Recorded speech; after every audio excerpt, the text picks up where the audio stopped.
Escuchemos al pastor Víctor Manuel Buitrago y la sabiduría de la palabra de Dios para hoy. Bienvenidos a nuestra lección número 3 de Filipenses. Padre, gracias porque podemos iniciar este tiempo para estudiar tu palabra y sin duda, Señor, que si tú no nos ayudas, que si tú no nos guías, no vamos a crecer espiritualmente.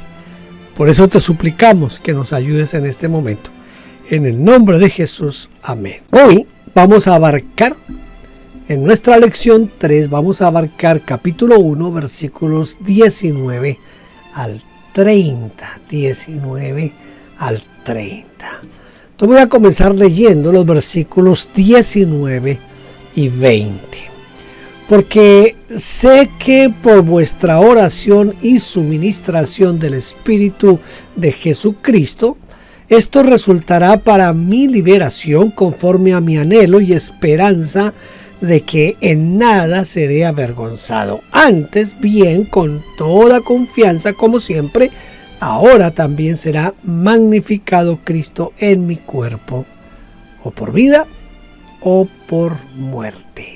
Esto es lo que nos dicen los versículos 19 y 20 de Filipenses. Muy bien, vamos a empezar preguntándole a nuestro texto. Pablo sabía que dos fuerzas podrían producir su liberación. ¿Cuáles son esas fuerzas? Mire, las dos fuerzas que podrían producir la liberación del apóstol Pablo. En primer lugar, la oración de la iglesia. Sé que por vuestra oración esto resultará para mi liberación. Porque cuando la iglesia ora unida y en un mismo sentir, todos los obstáculos pueden ser removidos y todas las cadenas podrán ser rotas. Y en segundo lugar, la ayuda del Espíritu Santo. Dice, el suministro, sustento, ayuda del Espíritu de Jesucristo lograrán su libertad. El apóstol sabía que la conjunción o la unión de la iglesia y el Espíritu Santo se convertía en un enorme e irresistible poder, tal como lo expresa la conclusión del Evangelio de Marcos. Dice el Evangelio de Marcos 16:20, dice, y ellos saliendo predicaron en todas partes, ayudándoles el Señor y confirmando la palabra con las señales que la seguían. Y también en Hechos capítulo 1 versículo 8 dice, pero recibiréis poder cuanto haya venido sobre vosotros el Espíritu Santo. ¿Qué significa magnificado? Viene el verbo magnificar y esto significa engrandecer, alabar, ensalzar. Es también resaltar las cualidades de una persona.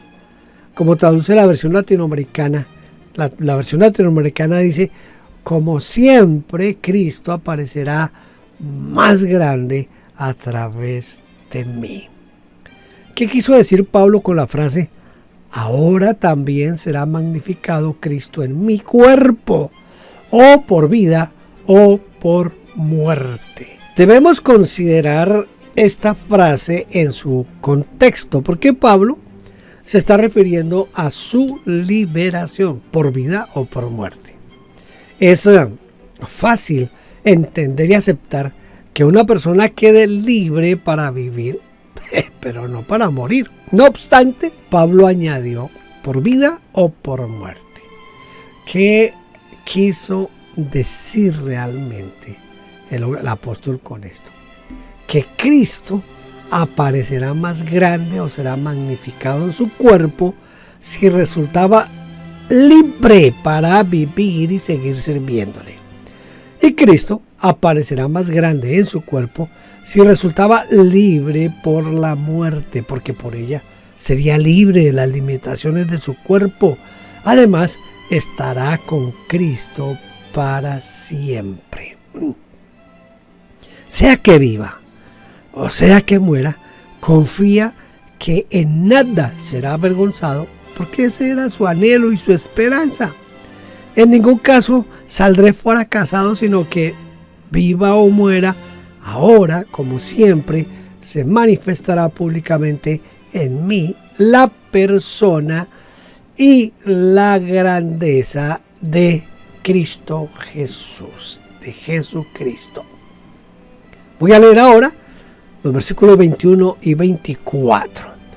Porque para mí el vivir es Cristo y el morir es ganancia. Mas si el vivir en la carne resulta para mí en beneficio de la obra, no sé entonces qué escoger. Porque de ambas cosas estoy puesto en estrecho, teniendo deseo de partir y estar con Cristo, lo cual es muchísimo mejor, pero quedar en la carne es más necesario por causa de vosotros. Por causa del pueblo, el apóstol Pablo no sabía qué escoger, si irse con Cristo o quedarse a hacer el trabajo del Señor. ¿Cuál fue el concepto de Pablo de la vida y de la muerte entonces, según estamos mirando acá? Para el apóstol Pablo, la vida era Cristo.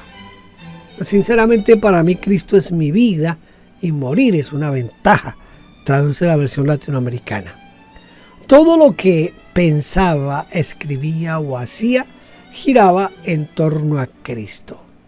Desde que se levantaba en la mañana hasta que se acostaba, se enfocaba en Cristo Jesús.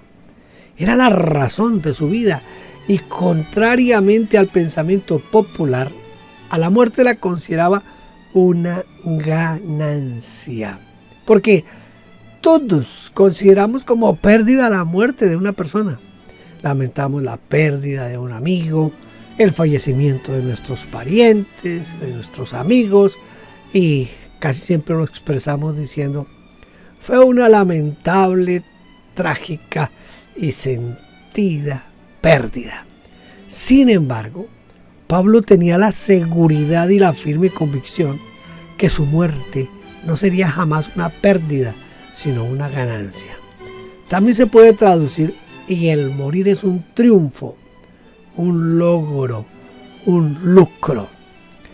Si para Pablo la muerte era una ganancia, ¿qué era lo que lo anclaba a la vida, a esta tierra, a este mundo? ¿Qué era lo que lo anclaba a él? Mire, por lo que vemos, para el apóstol Pablo, lo único que justificaba su existencia en la tierra era el buen resultado de su trabajo, es decir, sus frutos.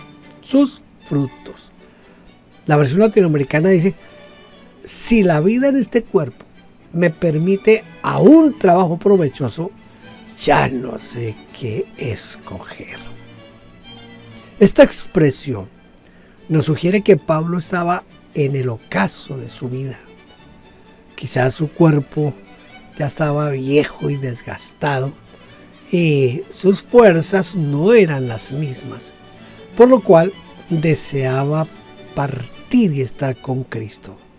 Pero también deseaba servir a las iglesias, deseaba beneficiar a la obra con sus consejos, con su enseñanza, con su servicio, mientras tuviese la lucidez y la claridad que lo caracterizaron siempre. Para él estaba claro que no es cuestión de cuánto tiempo o cuántos años podía vivir, sino que cuánto fruto seguiría produciendo para bendición de la iglesia. Lo único que retenía a Pablo era ese profundo anhelo de sentirse útil para otros. Mas, si el vivir en la carne resulta para mí en beneficio de la obra, no sé entonces qué escoger. Ese era su gran dilema, y que lo resuelva tomando la decisión de seguir en la lucha. Todos nosotros, en una o en otra manera, vivimos en algún momento ese asunto, ¿Qué es lo mejor? ¿No sería mucho mejor estar con Cristo ahora? Seguramente que sí. Y mucho más que el apóstol Pablo había tenido la experiencia de estar en el tercer cielo, de gozar la presencia de Cristo mismo en el tercer cielo. Los versículos 25 y 26 dicen: y confiando en esto, sé que quedaré, que aún permaneceré con todos vosotros para vuestro provecho y gozo de la fe, para que abunde vuestra gloria de mí en Cristo Jesús por mi presencia otra vez entre vosotros. Otra vez entre vosotros. Por 3 motivos, Pablo está seguro que seguirá viviendo. ¿Cuáles fueron esos 3 motivos? Mire, el apóstol Pablo estaba seguro que aún permanecería. Primero, para el provecho o el progreso de la iglesia. La palabra griega prokopen significa progreso, adelanto. Él percibió que con su ayuda la iglesia podría avanzar mucho más que si estuviera ausente, y eso lo animaba a continuar. En segundo lugar, estaba seguro que sobreviviría y permanecería para el gozo de la fe o la alegría en la fe. Es importante señalar esta parte porque no siempre la vida cristiana estuvo asociada con la alegría, sino más bien con pesados rituales, con la tristeza, con los conflictos entre sus miembros. Una perspectiva negativa de la iglesia produce el deseo de morir. Sin embargo, la perspectiva de Pablo era enormemente positiva, porque si seguía con vida era para lograr un gran objetivo: producir alegría en sus hermanos. Y tercero, Pablo estaba seguro que permanecería con ellos porque añadiría mayor gloria a la iglesia, para que abunde vuestra gloria de mí en Cristo Jesús. O mejor aún, para que tengan motivos de enorgullecerse hasta desbordar en Cristo Jesús por mi presencia entre ustedes. La gran estima que le tenían a Pablo era tal que la ciudad de Filipo se alborotaba ante la noticia de la llegada del apóstol Pablo. El arribo de su pastor enorgullecía a la iglesia y la fortalecía ante la comunidad. Qué experiencia tan increíble que cuando el pastor esté llegando a su barrio, a su sector, no solamente los hermanos sientan alegría, sino la comunidad completa sienta que está llegando alguien que ha sido de bendición y de ayuda para esa comunidad. Esto es bien importante, eso es lo que está pasando con el apóstol Pablo aquí cuando llega a Filipos. Vamos a leer ahora, o voy a leer el versículo 27 al 30.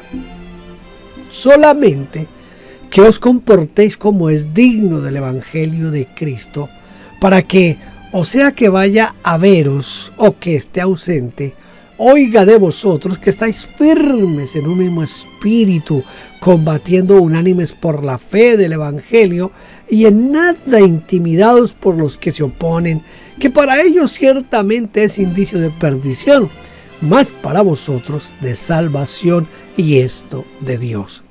Porque a vosotros os es concedido a causa de Cristo, no solo que creáis en Él, sino también que padezcáis por Él, teniendo el mismo conflicto que habéis visto en mí y ahora oís que hay en mí. Este pasaje está bien interesante para hacerle unas cuantas preguntas a este texto. Por ejemplo, ¿qué significa comportarse de una manera digna del Evangelio de Cristo? Quizás para algunos creyentes esta pregunta es como demasiado obvia, o sea, como que ni debiera de hacerse, ¿no? Pero vamos a mirar aquí. Mire, al pie de la página de la Biblia de Jerusalén en una nota explicativa que puede iluminar nuestra interpretación del texto, dice de la siguiente manera: el término griego significa primordialmente llevar una vida de ciudadano, conforme a las leyes de una ciudad. La ciudad nueva del reino de Dios tiene por rey a Cristo, al Evangelio como la ley y al cristiano como ciudadano. En la antigüedad, las ciudades eran baluartes, estaban rodeadas de muros y donde, pues, ciudades pequeñas, todo el mundo se conocía. Un buen ciudadano en aquel tiempo era aquel que obedecía todas las leyes de la ciudad, aportaba para el sostenimiento del ejército y sus gobernantes y mostraba interés en el bien público. Un buen ciudadano cuidaba, sostenía y protegía a su ciudad.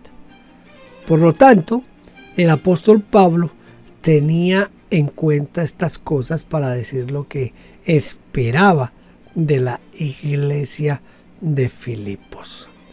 Ese solamente incluía mucho más de lo que nosotros suponemos. Primero, comportarse de una manera digna del Evangelio es estar firmes en un mismo espíritu. Y segundo, comportarse de una manera digna del Evangelio es también combatir unánimes por la fe del Evangelio. Siempre que Pablo se refería al combate por la fe del Evangelio, hablaba de la predicación, la enseñanza, la defensa de la fe ante los que la atacaban y a sus campañas de evangelización. Y tercero, comportarse de una manera digna del Evangelio es también no tener miedo de los adversarios, en nada intimidados por los que se oponen, que para ellos ciertamente es indicio de perdición. Tal vez valiera la pena que volviéramos a hacer un poquito de énfasis en esta parte de qué es comportarse de una manera digna. Mire, dice que es estar firmes en un mismo espíritu. Es bien difícil hoy mantener un mismo espíritu. Primero, si lo vemos a nivel de denominaciones, de cada denominación tiene su propia verdad, su propia liturgia, y es difícil hablar de unanimidad entre denominaciones. Pudiéramos entonces decir, bueno, pero la iglesia local se puede cumplir ese requisito. Pues resulta que hay muchas iglesias locales donde hay muchas pugnas, muchas dificultades. Le doy un ejemplo bíblico, la iglesia de Corinto. Si usted se acuerda, el apóstol Pablo comienza la primera carta a los Corintios diciendo, unos dicen yo soy de Pablo, otros yo soy de Pedro, otros yo soy de Apolos, y otros dicen pues yo no soy ni de Pablo, ni de Pedro, ni de Apolos, yo soy de Cristo. Entonces había 4 grupos en esa iglesia. Es difícil lograr la completa unidad. En el segundo lugar dice que estar de una manera digna en el Evangelio es combatir unánimes por la fe del Evangelio. Yo no he visto otra época en la historia de la iglesia desde que yo la conozco en que se viva tanta guerra entre iglesias y nadie se pone de acuerdo y se admiten demasiadas herejías, nuevas unciones, nuevos falsos apóstoles. Hay tantas cosas que vemos hoy. Y tercero, comportarse de una manera digna del Evangelio es no tener miedo de los adversarios. No podemos acobardarnos. Recuerde que el reino de los cielos hace fuerza y solo los violentos lo arrebatan. Así que tengamos cuidado con eso. ¿Qué ha concedido Dios a la iglesia de Filipos? Esto es bien interesante. Dios le ha concedido a la iglesia de Filipos un doble privilegio. Miren, el primer privilegio es el privilegio de creer. Dice en la Nueva Biblia Española, dice, porque a ustedes se les ha concedido el privilegio de estar al lado de Cristo, no solo creyendo en Él. La fe es un don de Dios y ellos creían porque Dios les había concedido esta gracia. En segundo lugar, Dios les concedió el privilegio de padecer o sufrir por Cristo, teniendo el mismo conflicto u oposición que han visto en mí y que ahora oyen que hay en mí. Muchos, quizás la gran mayoría, suponen que si se tiene fe, los conflictos desaparecen, porque por medio de la oración y de la fe, los problemas, la oposición, la persecución y la maldad desaparecen automáticamente, porque la fe puede mover estas montañas. Pero en este caso, el padecimiento proviene de Dios. No como un castigo, no, sino como un don, como un regalo, como un privilegio. Al parecer la iglesia en Filipos estaba siendo perseguida o estaba pasando por serias dificultades, y lo deducimos por la expresión que utiliza aquí el apóstol Pablo, que dice: teniendo el mismo conflicto que habéis visto en mí, o la misma lucha, o la misma oposición, la misma batalla. Y para que no crean que su padecimiento era una obra del diablo o un ataque del mismo Satanás, ni tampoco atribuyan a sus enemigos las causas de sus padecimientos, les aclaró que lo que estaban pasando era de Dios, porque Dios mismo los eligió y les concedió esta gracia de sufrir por Cristo. Y no solamente era una gracia de Dios, sino también un indicio de salvación. Mas para vosotros de salvación, y esto de Dios, porque a vosotros os es concedido que padezcáis por Él. Uno podría preguntarse por qué el sufrimiento por Cristo es un privilegio, porque es una condición previa para reinar con Cristo. En segunda carta de Pablo a Timoteo leemos: si sufrimos, también reinaremos con Él. Y esto hoy en día es mucho más complicado, porque los nuevos falsos apóstoles se han dedicado a predicar que los hijos de Dios no pueden sufrir, que los hijos de Dios no pueden pasar necesidades, que los hijos de Dios deben de vivir en los mejores lugares, en las mejores casas y tener los mejores automóviles, la mejor ropa. Y en ellos, en la mente ellos como que no entra que un cristiano deba sufrir. Pero mire, el apóstol Pablo dice que es un privilegio que nos ha dado Dios sufrir por Él. Vamos a tratar de aprender un texto de memoria. Recuerde siempre esto: no solamente el dolor, el sufrimiento no solamente es una gracia de Dios, sino que también es un indicio de la salvación. Filipenses 1, 21 al 24. Yo sé que la mayoría de ustedes ya se lo saben, si no completo, por lo menos una buena parte de este versículo. Vamos a repasarlo y vamos a aprenderlo. Porque para mí el vivir es Cristo y el morir es ganancia. Mas si el vivir en la carne resulta para mí en beneficio de la obra, no sé entonces qué escoger. Porque de ambas cosas estoy puesto en estrecho, teniendo deseo de partir y estar con Cristo, lo cual es muchísimo mejor, pero quedar en la carne es más necesario por causa de vosotros. Esto es lo que dice Filipenses 1, 21 a 24. Yo supongo que ya todos nosotros nos sabemos de memoria el versículo 21, ¿verdad? Porque para mí el vivir es Cristo y el morir es ganancia. Yo creo que eso lo sabe lo debe saber todo cristiano, me imagino. y usted pues debe saberlo ya. Pues ahora apréndase el resto. Ya sabe, mi recomendación y mi consejo es que ahorita apenas termine la clase, usted abra su Biblia, la Biblia ya sea la que usa de papel o la que usa en la tablet o en el teléfono celular, y trate de memorizar el texto. Trate de hacerlo. Esto va a ser de bendición y beneficio para su vida espiritual. Hasta aquí nuestra lección número 3.